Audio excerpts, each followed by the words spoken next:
Hey all movie lovers, welcome to my channel cinema बातचीत। Hope you all are keeping up safe. और आज मैं श्रेया आप लोगों के साथ एक बहुत ही इंटरेस्टिंग मूवी शेयर करने जा रही हूँ जिसका नाम है Cloud Atlas on a request of one of our subscribers जिनका नाम है कुणाल बेल।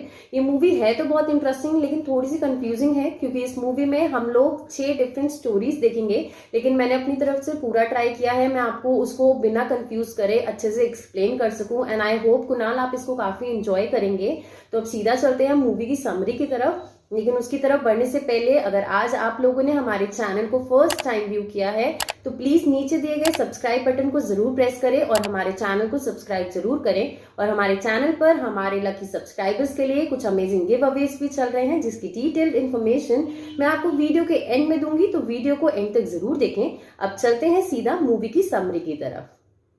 मूवी की स्टार्टिंग होती है 1849 से, जहां हम देखते हैं एडम एविक को, जो कि प्रोफेशन वाइज एक लॉयर था और वो अपने फादर इन लॉ के साथ उनके बिजनेस में हेल्प करता था।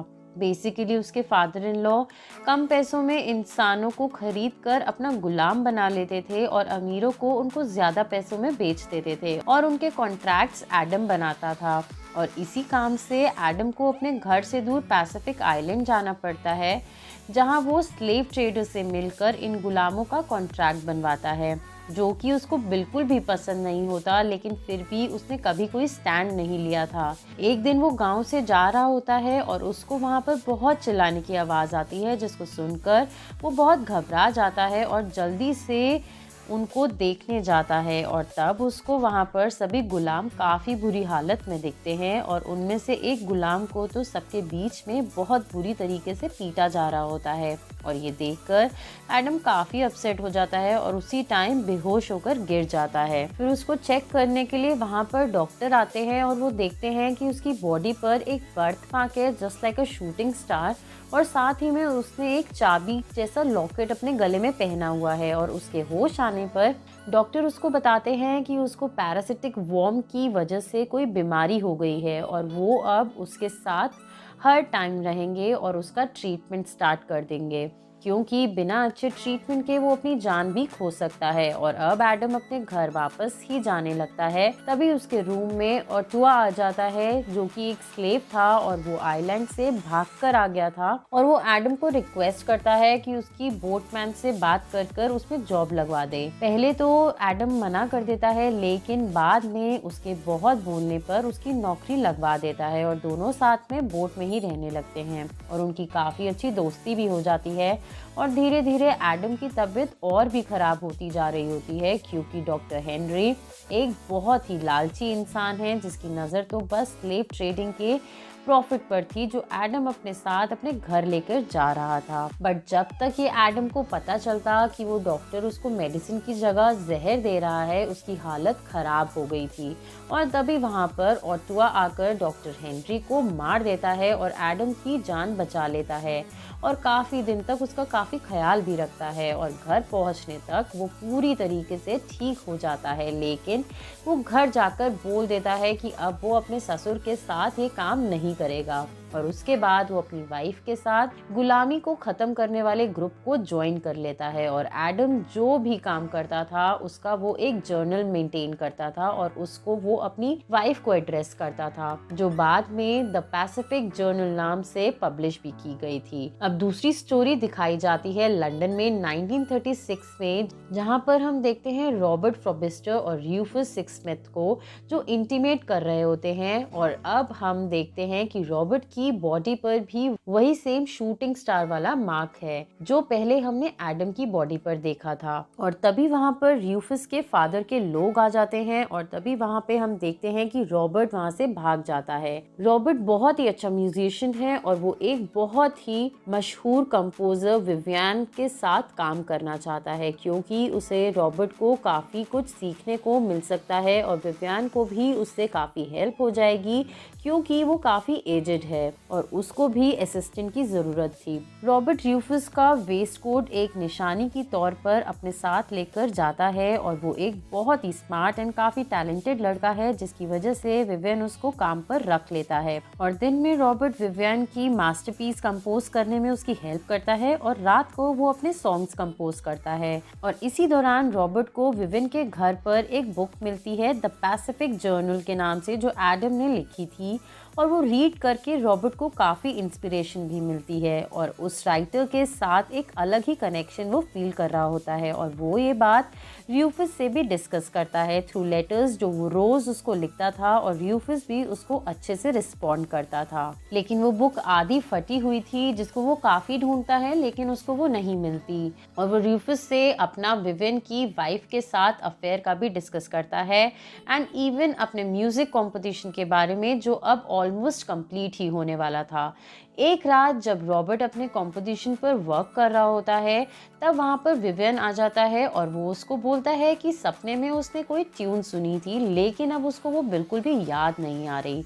तभी रॉबर्ट उसको बोलता है कि मैं एक कंपटीशन काफ़ी दिन से बना रहा हूँ जो आपने सुना होगा और आपको वो सपना लगा होगा। और रॉबर्ट ने उसका नाम द क्लाउड एटलस सेक्सटेट रखा था। और तभी विवियन रॉबर्ट से उस म्यूजिक कंपटीशन को उसको देने को कहता है और उसको ब्लैकमेल करता है कि अगर तुमने मुझे ये नहीं दिया तो मैं सब जगह डिस्क्लोज कर दूंगा कि तुम होमोसेक्सुअल हो और तुमको कभी भी कोई काम नहीं मिलेगा और ना ही तुम्हारा म्यूजिक कभी रिलीज हो पाएगा।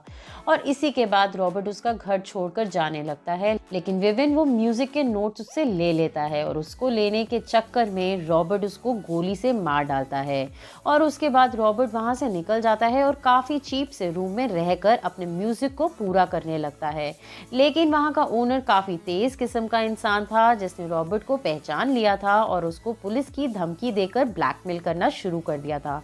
और क्योंकि उसके पास इतने पैसे नहीं थे तो उसने उससे उसका वेस्ट कोट ले लिया था। और जैसे कि हमें पता है कि रॉबर्ट सब कुछ लेटर लिखकर रूफस को बताता था, तो एक दिन रूफस उससे मिलने का प्लान करता है, लेकिन जब तक वो उससे मिलने पहुंचता है तब तक रॉबर्ट ने अपने आप को गन शॉट करके सुसाइड कर लिया था। लेकिन उसका म्यूजिक कंपोज हो जाता है जिसमें रॉबर्ट का ही नाम आता है। थर्ड स्टोरी शुरू होती है 1973 सैन फ्रांसिस्को में, जहां हम देखते हैं लुइसा रे नाम की एक बहुत ही पैशनेट जर्नलिस्ट को, जो कि कोई इंटरेस्टिंग स्टोरी को ढूंढने में लगी हुई थी। और एक दिन लिफ्ट में उसकी मुलाकात रूफस सिक्समिथ से होती है, जो कि एक न्यूक्लियर फिजिसिस्ट है, और ये वही रूफस है जो लास्ट स्टोरी में रॉबर्ट का बॉयफ्रेंड था। और तभी अचानक से लिफ्ट बंद हो जाती है और दोनों को एक साथ काफी समय बिताना पड़ता है। और रूफस को उसके बॉडी पर वही सेम शूटिंग स्टार का मार्क दिखता है जो रॉबर्ट के बॉडी पर था। और तभी लिफ्ट स्टार्ट हो जाती है और दोनों अपने नंबर्स एक्सचेंज करके अपने अपने रास्ते चले जाते हैं। लेकिन रूफस के पास एक सीक्रेट होता है जो वो लुइसा को बताना चाहता है, और इसीलिए वो लुइसा को अपने घर बुलाता है। लेकिन जब तक लुइसा उसके पास पहुंचती है वो देखती है कि रूफस ने खुद को गोली मारकर खत्म कर दिया था। और लुइसा को वहां पर कुछ लेटर्स भी मिलते हैं जिनको वो अपने साथ लेकर चली जाती है, जिसमें से उसको एक म्यूजिक एल्बम द सेक्सटेट के बारे में भी पता चलता है। और तभी वो एक म्यूजिक स्टोर में जाती है और उस एल्बम के बारे में पूछती है, और उसको सुनकर उसको एक अलग ही कनेक्शन फील होता है, और ऐसा कुछ उसने इससे पहले कभी नहीं सुना था। और इसके बाद वो एक न्यूज़ कवर करने न्यूक्लियर प्लांट पहुंचती है, जहां पर उसको साइंटिस्ट इज़ैक मिलते हैं जो कि रूफस के साथ ही काम करते थे। और जो न्यूज़ की डिटेल्स रूफस उसको देने वाला था वो लुइसा को वही न्यूज़ की इंफॉर्मेशन दे देता है। एक्चुअल में जो न्यूक्लियर प्लांट का चीफ है वो ऑयल कंपनी के साथ मिलकर न्यूक्लियर प्लांट के प्लान्स को फेल करवाने में लगा हुआ था, क्योंकि वो नहीं चाहता था कि ऑयल की demand and supply and rates में कोई भी फर्क आए। और इसकी इंफॉर्मेशन उस चीफ को पड़ गई थी, इसीलिए उसने पहले तो रूफस को मरवा दिया और फिर साइंटिस्ट इज़ैक का भी प्लेन क्रैश करवा दिया था, और लुइसा की कार का भी एक्सीडेंट करवाकर उसको मारने की कोशिश करी थी, जिसमें वो तो बच गई, लेकिन वो इंफॉर्मेशन जो इज़ैक ने उसको दी थी वो सबकी सब डिस्ट्रॉय हो गई थी। फिर इसके बाद लुइसा न्यूक्लियर प्लांट के सिक्योरिटी चीफ जो नेपियर से मिलती है, जो उसके डैड के फ्रेंड भी हैं, और वो उसको न्यूक्लियर प्लांट की सब असलियत बताते हैं कि सारी ऑयल कंपनीज ये न्यूक्लियर प्लांट को बंद करवाना चाहती है ताकि उनके ऑयल के रेट्स एंड सप्लाई में कोई फर्क ना आए। और इन सब के पीछे लॉयल हुक का हाथ है, जिसका खुद का एक न्यूक्लियर प्लांट है और उसका कंपेटिटर उसका प्लांट बंद करवाने के चक्कर में है। और इसके बाद लुइसा एंड जो भी छुपते छुपाते अपनी जान को बचाते हुए एक दिन र्यूफिस की नीस के पास पहुंच जाते हैं, जो उसको उन रिपोर्ट्स की कॉपी देती है। एंड फाइनली लुइसा इन रिपोर्ट्स को न्यूज़पेपर पर पब्लिश कर देती है। और इसके बाद दिखाते हैं लुइसा का एक नेबर है जो कि उसके काम से काफ़ी ज़्यादा इंस्पायर होकर एक मैन्युस्क्रिप्ट लिखता है, जिसको वो एक पब्लिशर को देता है सो दैट वो उसको एज अ बुक पब्लिश कर सके। अब मूवी की चौथी कहानी शुरू होती है लंदन से, जहाँ पर हम देखते हैं तिमोथी नाम का एक पब्लिशर। और ये बात 2012 लंदन की है, जहाँ पर तिमोथी एक अवार्ड फंक्शन पर था, जहाँ उसके साथ डरमॉट हॉगिंस नाम का एक राइटर भी होता है, जो कि काफ़ी अग्रेसिव किस्म का आदमी है। और वहाँ वो एक क्रिटिक्स जिसने उसके लिए काफ़ी नेगेटिव बोला था, वो उसको वहीं ख़त्म कर देता है। और इसके बाद ही डरमॉट की जो बुक थी वो काफ़ी अच्छे से सेल होने लगती है, और जिससे वो काफ़ी पैसे भी कमाता है। एंड तिमोथी जो कि उसकी बुक का पब्लिशर होता है, उसको भी उससे काफ़ी फ़ायदा होता है। लेकिन एक्चुअल प्रॉब्लम तो तब होती है जब डरमॉट का भाई तिमोथी के पास आकर 50,000 पाउंड्स देने को कहता है, लेकिन वो तो सारे पैसे पहले ही खर्च कर चुका था। तो इसीलिए वो अपने भाई के पास हेल्प के लिए जाता है, जो उसको पैसे तो नहीं देता, लेकिन उसको छुपने के लिए एक सेफ एंड साउंड जगह बताता है, जिसका नाम था अराउरा हाउस। और ट्रेन में जाते हुए हम देखते हैं कि तिमोथी एक बुक पढ़ रहा होता है, जिसका नाम होता है Half Lives and Luisa Rey mystery, जो उसके नेबर ने लिखी थी। और अराउरा हाउस जाने से पहले तिमोथी अपनी एक्स गर्लफ्रेंड के घर जाता है और अपनी ओल्ड मेमोरीज को रिकॉल करता है। और हम उसकी बॉडी पर भी वही सेम शूटिंग स्टार वाला बर्थ मार्क देखते हैं। और उसी रात वो अरोरा हाउस पहुंचता है, और वहां पहुंचकर वो काफी खुश होता है, क्योंकि उसको लगता है वो कोई होटल है। लेकिन जब वो सुबह उठता है तब उसको पता चलता है कि वो एक ओल्ड एज नर्सिंग होम है, जहां एक बार कोई आ जाता है वहां से निकल नहीं पाता। और ये सब उसके भाई ने जानबूझकर किया था, क्योंकि उसको तिमोथी से बदला लेना था, क्योंकि तिमोथी का उसकी वाइफ के साथ अफेयर था। कुछ दिन तो तिमोथी काफी इरिटेटेड रहता है, लेकिन वो मौका देखकर अपने फ्रेंड्स को लेकर वहां से भाग जाता है और सीधा अपनी एक्स गर्लफ्रेंड के पास जाता है। और वो दोनों एक दूसरे से मिलकर काफ़ी खुश हो जाते हैं। और हम देखते हैं कि तिमोथी अपनी लाइफ के ऊपर एक बुक भी लिखता है, जो बेस्ट सेलिंग बुक होती है, और उस पर एक मूवी भी बनती है। मूवी की नेक्स्ट स्टोरी की शुरुआत होती है ईयर 2144 में इन अ कंट्री न्यू सियोल, जहां हम देखते हैं कि ह्यूमन बींग्स ने काफ़ी ग्रो कर लिया होता है, और यहाँ पर ह्यूमन बींग्स के ही क्लोन बनाए गए होते हैं। और ये स्टोरी है सोनमी 451 की, जो कि एक क्लोन है।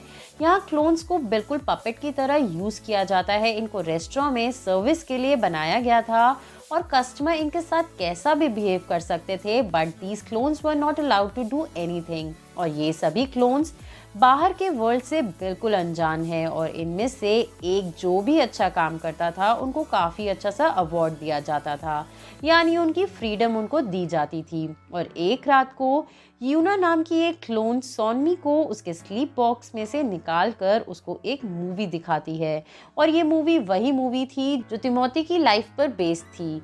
और ये मूवी देखकर सोनमी काफ़ी इंस्पायर्ड हो जाती है, और अब वो बस एक क्लोन बनकर नहीं रहना चाहती। She wants to do something else.